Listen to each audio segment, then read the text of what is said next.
saudar a todos com a paz do Senhor, dizer que é sempre bom estarmos aqui para partilhar a palavra de Deus.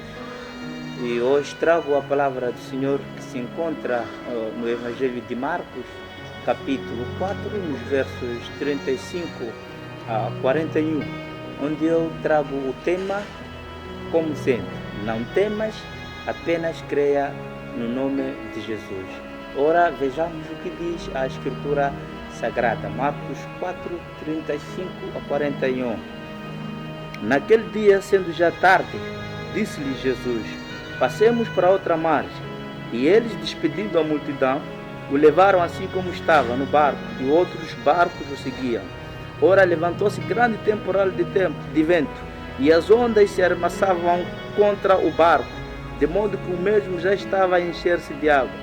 E Jesus estava na popa, dormindo sobre o travesseiro do barco. Eles o despertaram e lhe disseram: Mestre, não te importa que pereçamos? E ele, despertando, repreendeu o vento e disse ao mar: acalma-te, emudece. O vento se aquietou e fez-se grande bonança. Então lhes disse: por que sois assim tímidos? Como é que não tendes fé? E eles, possuídos de grande temor, diziam uns aos outros: quem é este que até o vento e o mar lhe obedecem? Então, queremos com esta palavra dizer que o Senhor Jesus passou o dia ensinando a palavra por meio de parábolas, não é? Passou a tarde ali à beira do mar da Galileia, onde ele esteve no barco.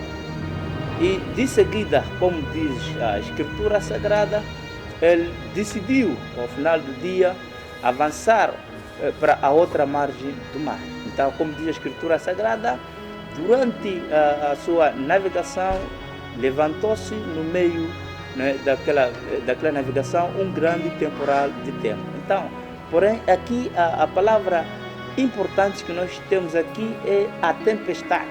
É a tempestade. Então, antes de me alongar, eu gostaria de avançar por 4 afirmações, não é, categóricas que nós temos que saber em relação às tempestades. No primeiro ponto, as tempestades existem e elas são inevitáveis. Ninguém escapa, nem o rico, nem o pobre, nem o velho, nem o jovem, nem o sábio, nem o ignorante, nem o crente, nem o descrente. Todos nós somos alvo das tempestades. O nosso dia a dia é feito de tempestades. Então, se meu irmão, deste lado, se você está a passar por tempestades, nada de alarme, porque todos nós passamos pelas tempestades. No segundo ponto, as tempestades, para além de serem inevitáveis, elas são imprevisíveis. As tempestades chegam subitamente, sem mandar aviso, não é? Elas mexem com a nossa agenda, transtornam-nos, não é? Então, como nós podemos observar, não é? Naquele momento os discípulos estavam no alto mar, eles estavam no meio da sua viagem, da sua navegação, mas de repente surgiram as ondas, surgiram a tempestade e eles ficaram ali. Então, gostaria antes, porém, que nós pudéssemos verificar qual era a característica do mar da Galileia sobre o qual se registrou essa grande tempestade. Na verdade, o mar da Galileia, ele não é um mar, mas sim é um lago, né? Ele é um lago, é considerado como se fosse uma das maiores, um dos maiores lugares onde se encontra água doce lá no Médio Oriente. É o maior reservatório de águas doces do Médio Oriente. O mar da Galileia tem 21 quilômetros de comprimento e 14 de largura. Este mar está a 200 metros abaixo do nível do mar Mediterrâneo. Está encurralado por montanhas. Do lado oriental, as montanhas do Golã, e do lado ocidental, as montanhas da Galileia. Então, no extremo norte de Israel, onde se encontra o mar da Galileia, então ali nós encontramos o monte mais alto do norte de Israel, que é o Monte Hermon, cujo o cimo fica sempre coberto de gelo. Ali acontece um fenômeno ocasional de vez em quando. Os ventos gelados descem das montanhas emparedadas pelo monte e batem na superfície desse lago e às vezes começam repentinamente tempestades de vento.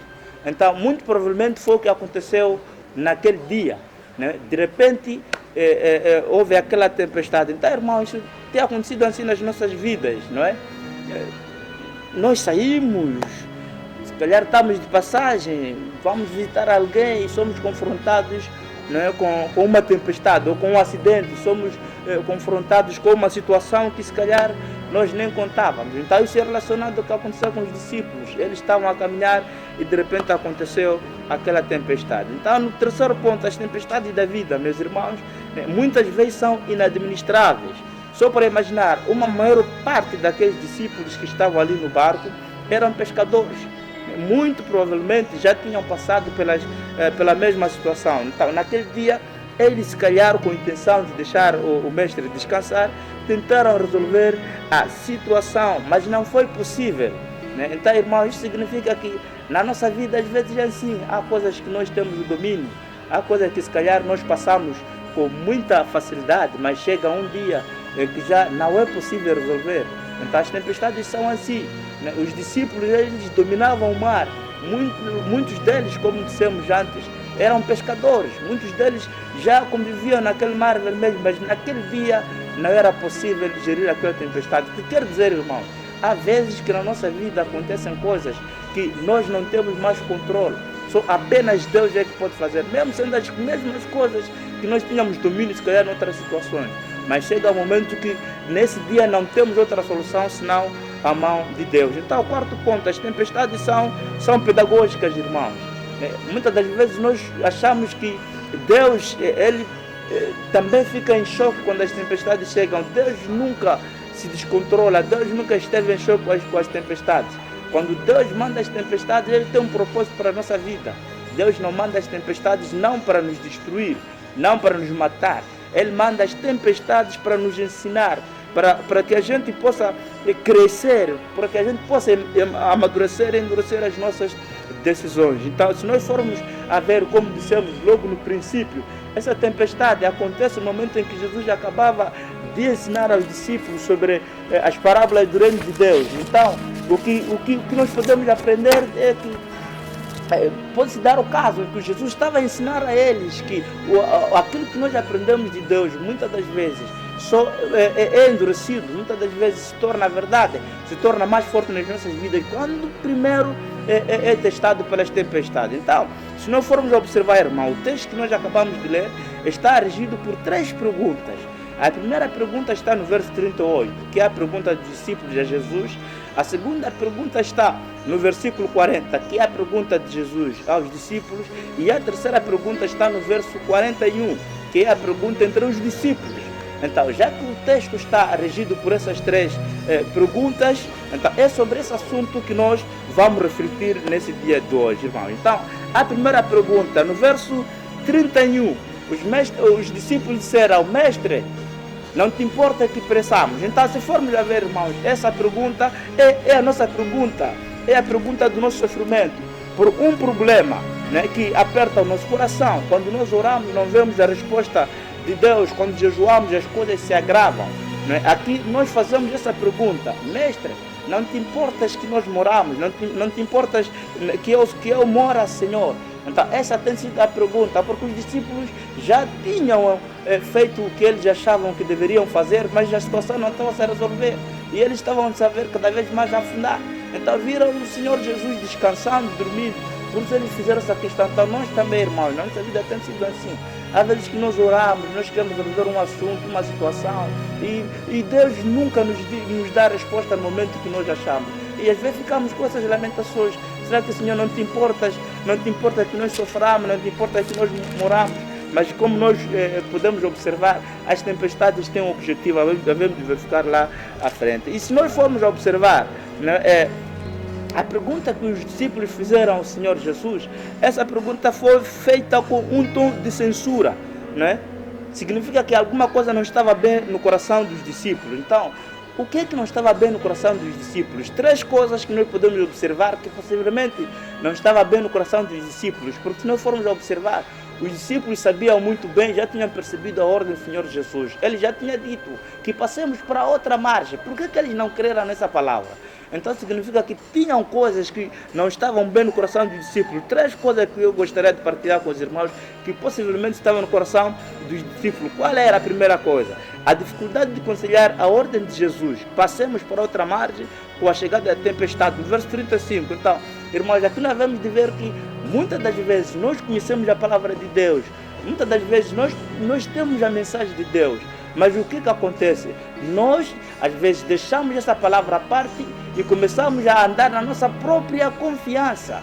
Então, isso é que fez com que o coração deles tivesse esse aperto e eles se sentissem aflitos no momento em que a tempestade chegou. Então, o que quer dizer, irmão? O crente desviado é o endereço certo para as tempestades. Se você está desviado, tenha certeza que Deus vai mandar uma tempestade atrás de você. Deus vai encurralar você, não para te destruir, irmão, mas para trazer-te de volta. Se nós formos a lembrar a história de Jonas, meus irmãos, o que aconteceu com Jonas? Jonas recebeu a mensagem do Senhor. Deus disse para Jonas: Jonas, vai a Nínive anunciar a palavra de Deus. O que ele disse? Não, Senhor, os ninivenses são muito fortes, eles são muito rebeldes. Eu não sou capaz de ir lá, eles são capazes de me matar. Então o que Jonas fez? Como diz a palavra do Senhor, Jonas seguiu a Jope, e de Jope pegou um navio, um barco, pagou todas as passagens para ele fugir daquilo que era a orientação de Deus, caminhando para Tarsis. Então diz a palavra do Senhor que durante a sua caminhada Deus mandou uma tempestade no alto mar, em que Jonas, não havia outra situação de se resolver a situação senão levar o Jonas e colocá-lo e lançá-lo ao alto mar. Então diz a palavra de Deus que quando Jonas foi lançado ao alto mar, então o que aconteceu? A tempestade parou. A tempestade parou e apareceu lá uma baleia que depois de 3 dias levou Jonas a Nínive. Então o que quero dizer, irmão? Todas as vezes que nós nos desviamos da orientação de Deus, Deus vai mandar uma tempestade. Não para nos matar, mas para poder nos levar do caminho onde nós saímos. Então nós temos que estar atentos, percebermos qual é a orientação de Deus na nossa vida, de modo que nós não nos desviemos. Então, irmãos, temos que colocar a palavra de Deus em prática. Não podemos deixar que as coisas deste mundo nos desviem, né? E depois, aqui a questão às vezes que nos leva é: por que então Deus mandou essa tempestade para os discípulos? Será que eles tinham se desviado? Não, aqui podemos aprender uma outra coisa, irmãos, porque muitas das vezes nós achamos que quando estamos com Deus, então as tempestades já não aparecem. Nós temos ouvido aí muita gente que diz: não, venha, creia no nome do Senhor, nós vamos resolver todos os seus problemas. Mas a palavra de Deus não diz assim. Mesmo se você querer no nome do Senhor Jesus, as tempestades virão, porque Deus tem um propósito com as tempestades. A segunda coisa que se calhar não estava bem no coração dos discípulos, provavelmente ele estava com dificuldade de conciliar, né, a urgente necessidade deles com a demora de Jesus. Então, irmãos, aqui é naquele momento em que nós oramos e não temos a resposta, né? Nós oramos para a conversão de alguém, em vez da pessoa se converter, o que nós vimos é que a pessoa se endurece cada vez mais, não é? Exemplo, se nós formos a ver, irmãos, neste ponto, quando Lázaro esteve doente, à beira da morte, né, diz o livro de João 11, então a Marta mandou recado para Jesus. E ele disse: mestre, o teu amigo Lázaro já perece. Mas o que é que Jesus fez? Jesus se demorou 4 dias para ele poder resolver aquela situação. Então, às vezes, quando nós temos uma urgência, quando nós temos uma necessidade momentânea e existe uma demora do Senhor Jesus, então nós às vezes pensamos que se calhar Deus não está nos vendo. Então, irmãos, aqui há uma coisa importante que temos que aprender, que enquanto Deus está no silêncio, enquanto nós clamamos a Ele, então significa que Ele está a preparar a melhor solução para nós. Não, irmão, não se preocupe, não fique atemorizado quando chegam as tempestades. Clame ao Senhor, busque a Deus, né? Quando Jesus demorou 4 dias, encontrou Lázaro morto na mesma, ele fez aquilo que era necessário, que era devolver a vida ao Lázaro. Então, isso que significa? A demora do Senhor Jesus não é motivo para não nos desesperarmos, não é motivo para não nos desviarmos. Temos que continuar sempre firme, porque nós temos que olhar pela palavra que Ele diz: chegamos a outra margem. Então, nós temos que estar firmes seguindo aquilo que é a palavra de Deus. A terceira coisa que nós podemos verificar aqui, se calhar não estava bem no coração dos discípulos, ele estava com dificuldade de conciliar o desespero deles com o total silêncio de Jesus. Então, irmãos, tem uma hora que o silêncio de Deus fala mais alto e o barulho das tempestades soa mais do que qualquer coisa neste mundo. Então, se nós formos a ver, irmãos, a Bíblia diz que Jó teve tudo que teve. Teve um homem, teve um coração sobre o qual Deus se alegrava. Mas como diz a Bíblia, não é? Jó perdeu tudo quanto tinha no mesmo dia. Jó enterrou seus 10 filhos no mesmo dia, perdeu todos os seus bens. Né? Mas o que aconteceu? Diz a Bíblia que Jó foi questionado até pela sua própria mulher. Mas por quê? Por quê? Então, se nós formos a verificar, segundo aquilo que está escrito no livro de Jó, Jó fez 16 vezes lamentações a Deus. Deus fez aos seus 34 queixas, mas a resposta de Deus foi um silêncio absoluto. Então, isso o que significa, irmãos? Significa que quando nós estamos a passar nas tempestades, quando temos dificuldade, estamos a orar, se calhar ainda Deus não diz nada, a sua resposta é um silêncio, isso não é motivo de desespero. Se nós formos a voltar ao texto, os discípulos sentiram-se preocupados porque Jesus estava num descanso, enquanto eles estavam preocupados. Mas por quê? Porque quando Deus está no silêncio, Ele não esqueceu do nosso problema. Ele está a preparar a melhor solução. A Bíblia diz que quando Jó permaneceu firme no Senhor, Deus lhe reembolsou, ou Deus devolveu tudo quanto ele havia perdido. Então aqui, a segunda questão que se encontra no verso 40, diz o quê? Jesus acorda e repreende o vento e diz: acalma-te, emudece.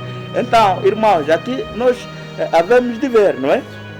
Que muitas das vezes, quando as tempestades chegam, nós esquecemos do poder do Senhor Jesus. Pois aqui a Bíblia diz o quê? Jesus, quando acordou, ele disse: por que tendes medo? Por que tem fé?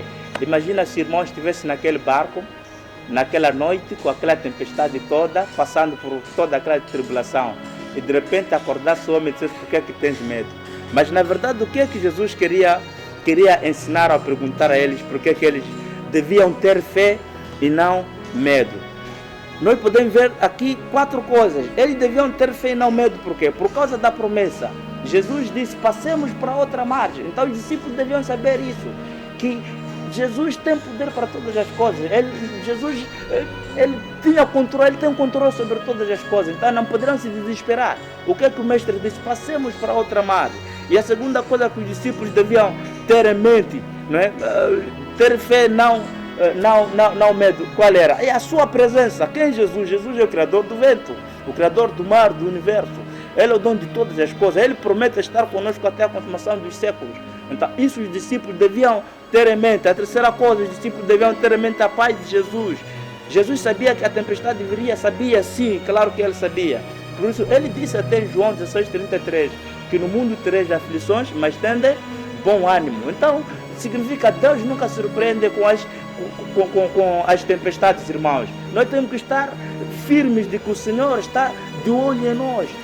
Nós temos que estar firmes que o Senhor está ali reparando todas as situações. Por isso nós temos que ter sempre o nosso coração calmo. A quarta coisa que os discípulos deviam observar em ter fé em vez de medo, qual era? O poder de Jesus. Jesus mostrou enquanto homem que ele tinha poder sobre as leis da natureza. Acalmou a tempestade, andou por cima das águas. Jesus mostrou que ele tinha poder sobre as enfermidades, curou vários doentes. Jesus tinha poder sobre os demônios, expeliu demônios.